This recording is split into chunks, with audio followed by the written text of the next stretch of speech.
Alright, thanks for tuning in to the first episode where we're going to be making a Unity game from scratch and kind of go over different elements of game design and Unity development.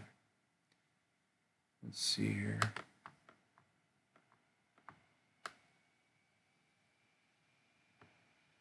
And so, just by watching this, you agree not to steal my game ideas. If you want to work on a game or have any questions, email me at foxcavestudios@gmail.com. And so I'm going to be talking about my ideas of game development that I figured out through this and different Unity hacks and just how to program. I don't know the standard or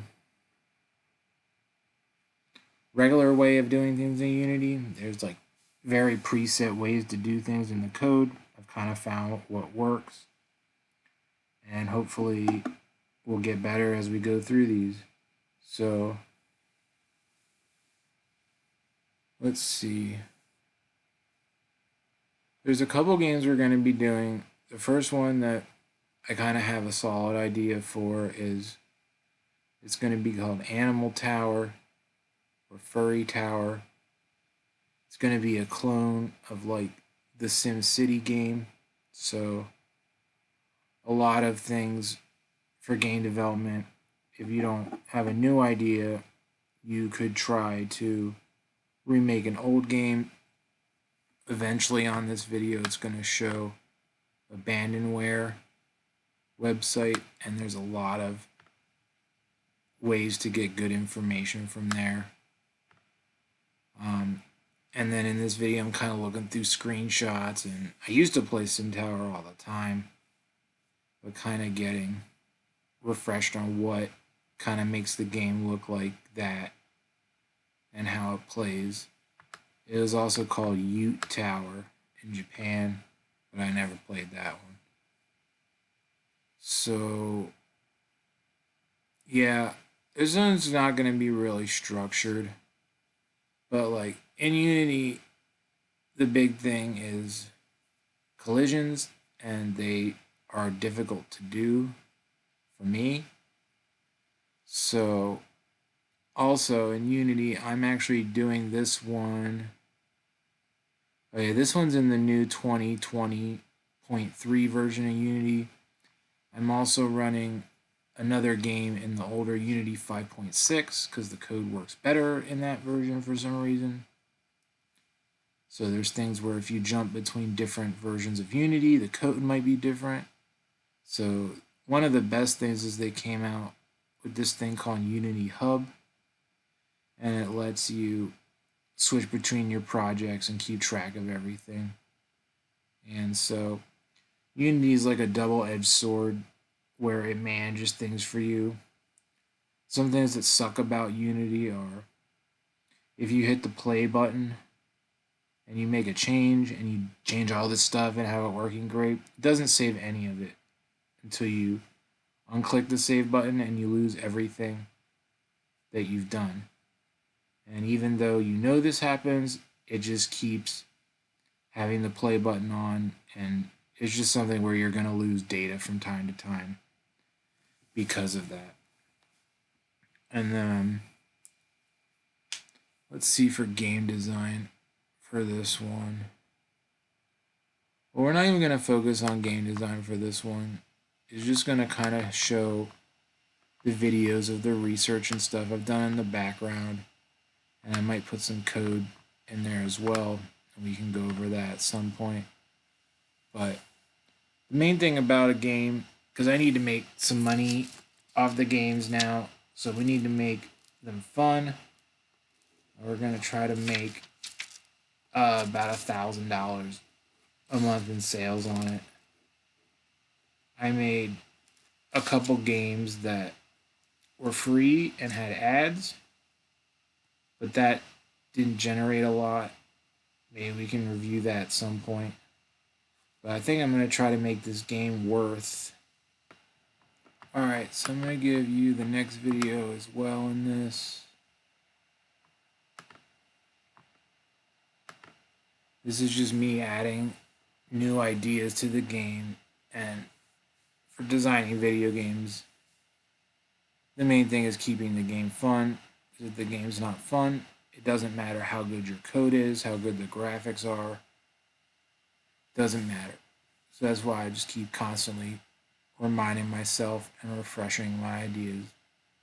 And so you'll notice in here, there's one section I talk about AI design, and I have this new idea that I don't think anyone's doing right now for the game development, where I'm using AI and I'll feed it in my current game ideas and have it generate just new random ideas.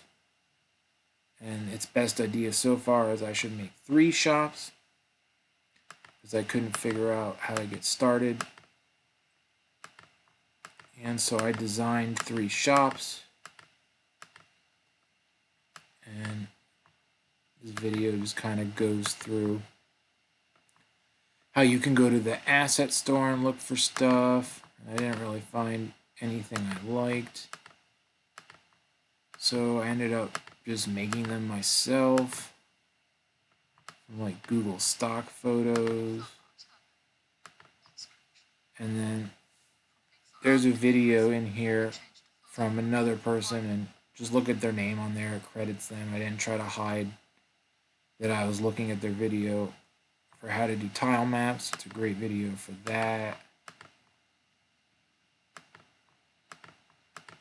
I'm just trying to find here where I actually make the shops, because I was really happy with how they came out.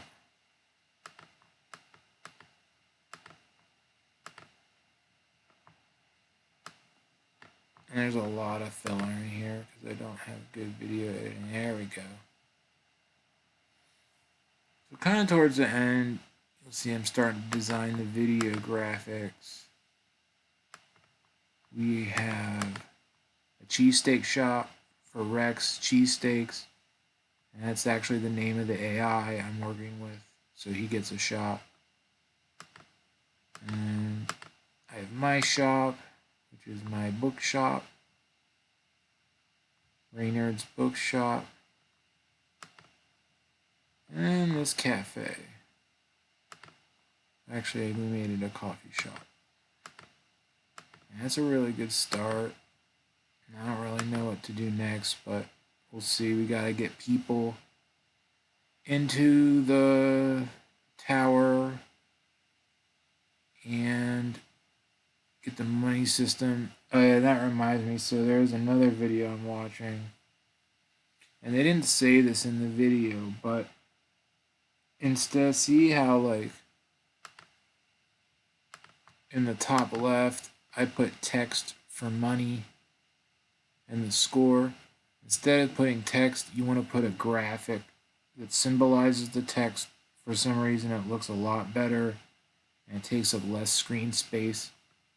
On the phone, screen space is everything, because you don't have a whole monitor. So if you can put a lot of information in a small space and keep the rest open for your game, that's how you want to do it. And so the next thing I need to work on for this one is you're going to like click on a menu, and you have to place the shops in the building. And if there is an empty spot, you build the shops. And if there's not empty space, you can't build that. And that's something we'll have to look up with the tile map or something. But I think that's enough for the first video, and you can kind of watch through the videos, and I'll make it a little bit more organized for the next ones, but kind of just wanted to get you started here. If you have any questions, just email me at foxcavestudios@gmail.com, and we'll keep this going. Thanks.